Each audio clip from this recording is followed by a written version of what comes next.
Mas se inicia de 2011 para frente, né? Quando eu saí, teve um tempo que eu saí da igreja, então, mesmo sendo criado e nascido da igreja, eu fiquei 13 anos fora da igreja.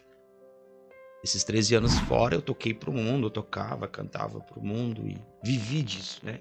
Então, eu morei no Rio, morei em São Paulo, vários lugares aí, mas o Rio e São Paulo foi onde eu mais fiquei um bom tempo lá, acho que juntando tudo, uns 11 anos, acredito eu, todo o tempo que eu fiquei fora.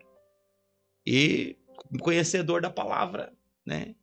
Mas junto com a música mundana, você vai conhecendo outras coisas, entre ela prostituição, entre ela bebida e logo em seguida a droga, né? Que eu acho que é o estupim de muita coisa ruim na vida de muita gente hoje. E quando eu conheci o mundo da droga, eu conheci no mundo tocando. Você vê que a gente tem que vigiar muito até com as nossas amizades, porque eu conheci o mundo da droga justamente por um amigo. Né? Eu estava em casa, eu morava em Blumenau na época, e ele estava lá, eu sabia que ele era usuário e eu não. Mas um dia antes de ele sair, ele deixou um pouco de uma bucha de cocaína, a gente fala 1 grama mais ou menos, no mundo da gíria do mundano. Ele disse assim: olha, Mike, eu vou sair aqui, vou deixar aqui se tu quiser, a hora que tu quiser, tu usa, tu experimenta pra tu ver. Só história assim. Desse assim, digo, não, eu peguei aquilo e guardei dentro, embaixo das minhas roupas, no meu guarda-roupa, e cheguei a esquecer daquele negócio lá. E um dia eu tava passando por uma certa dificuldade lá. E eu lembrei daquele negócio ali. Disse assim: é hoje que eu vou começar. Então, foi ali que começou. No partir do momento que eu usei, eu gostei, experimentei. E, enfim, fui procurando cada vez mais e mais, me aprofundando mais e mais. O tempo foi passando. Um pouco eu parei, e até que eu vim embora para Lages, depois de tudo isso que aconteceu. Eu vim embora para Lages. E aqui em Lages eu me encontro a minha mãe, ela bastante debilitada. Vamos falar bem para frente já. A minha mãe é bastante debilitada, ela é diagnosticada com depressão e esquizofrenia. Né? Mas antes de tudo, eu estava esquecendo de uma parte importante. Em São Paulo, em 2011, que eu falei que ia começar dali, perdão. Eu ainda participei do programa Ídolos, né? Para quem não, todo mundo conhece, um programa bastante conhecido no Brasil. E na época, quando eu passava no canal da Record. Então, antes de a minha mãe ficar doente, né? Ela era uma pessoa também criada, nascida dentro da Igreja Evangélica de Assembleia de Deus. Chegou a fazer estágio, com o pastor falecido, o pastor Cizinho Camboriú, para fazer missão na África do Sul. Mas é outra história também. O inimigo armou um laço, ela não conseguiu concluir o que ela queria. Mas nesse eu estava lá em 2011. São Paulo eu estava em Blumenau, mas eu quis participar da audição em São Paulo. Até porque não tinha vaga na época em Santa Catarina, eu me joguei para lá, era meu sonho, né? Sonho de consumar, eu vou cantar pro mundo e vou fazer sucesso, enfim, aquele sonho que acho que qualquer músico ou cantor quer, né?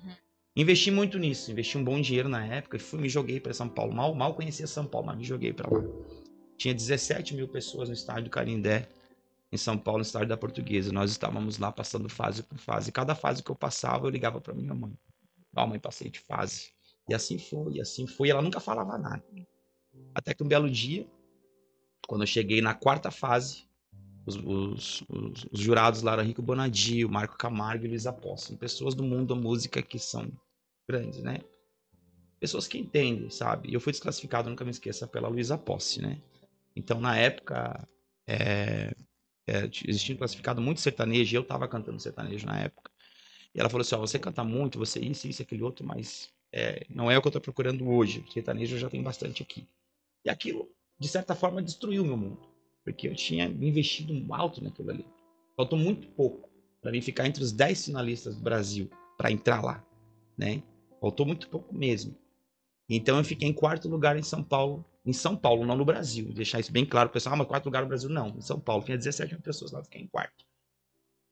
E eu saí de lá muito triste. Então você ganha umas pulseiras lá, e você ganha 3 pulseiras. Então eles cortaram aquelas pulseiras todas lá e eu saí. E bastante triste, chorando. Eu chorei muito, como calça, eu chorei bastante mesmo, porque, poxa, isso aqui era um sonho. Automaticamente esquecendo de Deus, dos planos de Deus para minha vida. Mesmo uma pessoa conhecedor da palavra, estava ali totalmente cego, porque o inimigo, essa é a intenção dele, é te cegar. A primeira coisa que o inimigo faz quando você sai da igreja é te cegar. A primeira coisa que ele faz é tentar te desviar mesmo daquilo que é direcionado por Deus. E eu saí de lá e liguei para minha mãe. Quando eu liguei para minha mãe, disse assim: eu fui desclassificado. Eu sem entender nada, ela começou a ficar feliz do outro lado do telefone. Eu disse assim, eu não tô entendendo, meu irmão, era pra você estar triste junto comigo. Ela disse, não, eu sei que o meu Redentor vive. E o que Deus proporcionou para mim, na minha vida, ainda você no meu ventre, não foi isso que Deus prometeu. Você ia ser um levita, você ia louvar o nome do Senhor, não para o mundo. Eu digo, eu sei que o meu Redentor vive. Enquanto você estava aqui, todas as fases passando dentro do programa Ídolos, eu estava dentro da igreja tal, o envelope tal, fazendo voto para você não passar. Então, assim, eu acredito que eu não passei primeiro pela vontade de Deus, mas a oração da minha mãe, o voto dela interferiu muito, né? Ela não queria isso.